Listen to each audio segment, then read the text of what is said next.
What you're about to see is the police engaging a desperate criminal. This is how Winston-Salem police found Hope Solo on March 31st. Someone saw her sleeping with her car running, with her twins inside, for more than an hour. People were kind of concerned saying you guys were out here sleeping and wanted to make sure you were okay. Okay, what's going on? Why are you sleeping out here in the parking lot? Because I took a nap. Okay, where do you live? 1324 code 2. Okay. The video shows the officer was immediately suspicious that he was dealing with a drunk driver. A second city officer pulls up. She's drunk. And she's got 2 kids. She was passed out asleep in the front seat. The second officer takes over, while the initial officer leaves to run Solo's license, all while the soccer star continues looking through her phone. I was just taking a nap. We're not. I can do this.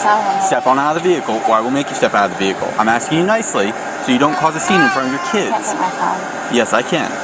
I can do all these things. Okay? Step on out of the vehicle. Can I have my phone? Step on out of the vehicle for me.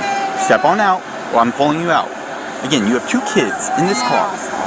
You have 2 kids in this car. Don't embarrass you in front of your kids. I'm not embarrassed. Step out of the car. Can you tell me why you're... Step out of the car so I can make sure you are sober and able to be a competent adult in front of these kids. I am a competent adult. Okay, then step out of the car. Can you tell me why... Because you smell like alcohol. That's fine, and you're but passed I'm out not in the driving. car I with took the a nap. car on. So took a step nap. out of the vehicle. The car was I'm not on. asking you again. I would like to call my attorney. Step out of the car. The officer asks Solo to take field sobriety tests, but she refuses. I would like to call my attorney. You are not calling your attorney anyone right now. Right now, the 2 things you're going to do is you're going to stand here. Do you consent to providing field sobriety He took my tests? phone. Yes, I did. Because you're not complying to law enforcement right now. But I am compliant. No, you're not. No, you're I not. have 2 kids in the car. Yes, and you've made them cry. I took a nap. You've made them cry now because you I'm wouldn't not comply. driving. I started this by saying that she's a criminal. But is that what she really is? I mean, to society, she's a criminal because she's going to get arrested. She's going to go to jail. She's going to go through the criminal justice system and have to jump through whatever hurdles they deem is justice in their eyes. But I want to ask you personally, is she a criminal to you? Or is she somebody who appears to be suffering from circumstances that have become overwhelming for her? Take a minute and think about that question. The officers got a search warrant for a blood draw and took her to an EMS station to gather 2 vials of blood. I still need my phone. Then I'm taking you to jail. Okay. And you won't get your phone. Nope. Nope. Nope. Put your hands behind your back. Now. You're now under arrest for resist, delay, obstruct of an Because officer. we're trying to investigate something and you're not being cooperative right now. Police charge Hope Solo with DUI, child abuse, and resisting arrest as she begins her legal battle to avoid jail after medics took blood samples. The test showed Solo's blood alcohol concentration at 0.24, 3 times the legal limit. She also tested positive for Delta-9 THC, the active ingredient in marijuana. Now, immediately as the cops show up on the scene, you could see her start to take a standoffish and even a resisting type of demeanor. The reason for that is because she was thinking the same thing that any one of us would be thinking in her same situation. I'm going to jail. I don't want to go to jail.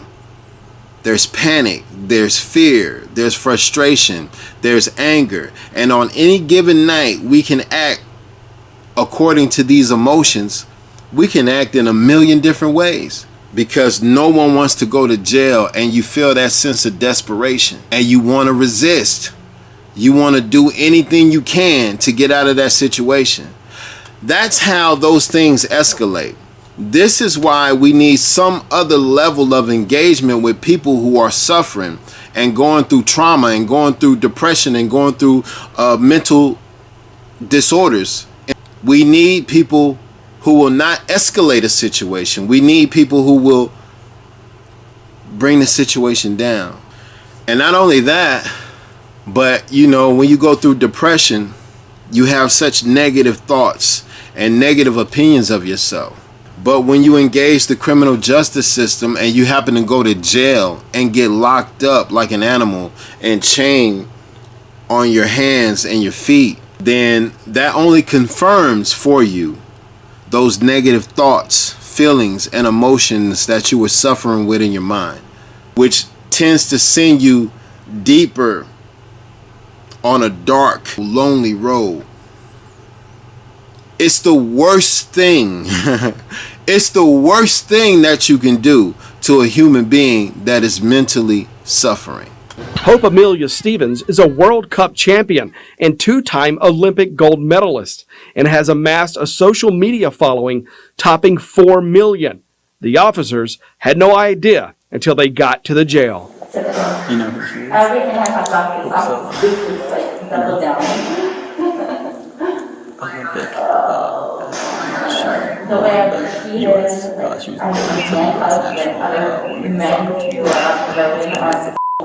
for the Buccaneers. I hate my life right now. Here's a question. Why did the officer, after realizing she's an Olympic darling, why did he say, I hate my life right now? So I really want to know what y'all think. Leave me a comment if you think that I'm wrong. I'd love to hear it. But I'm going to tell you what I think it was. I think that police officer said, I hate my life right now, because he realized who he had locked up and began to wonder what type of wealth that she possessed and what her potential connections to power were.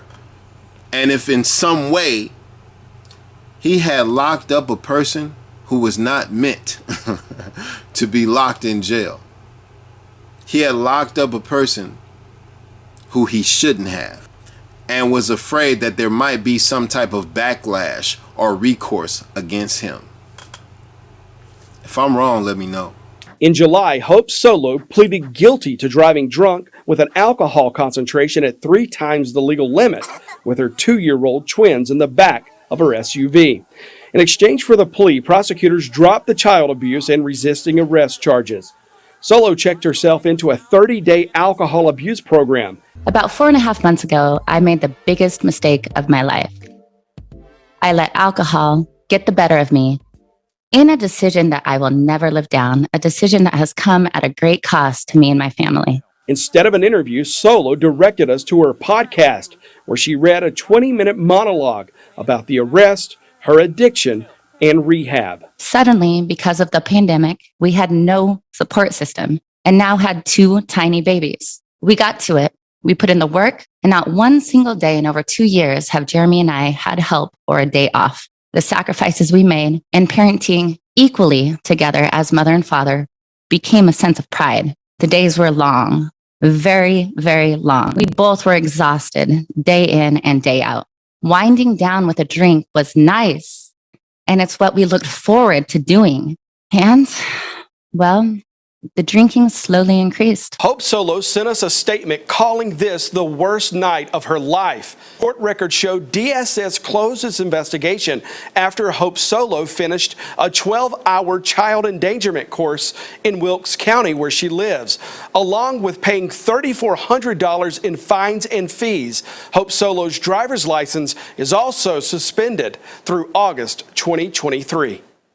Now, how is charging $3,400 beneficial to anyone involved in this situation outside of the criminal justice system?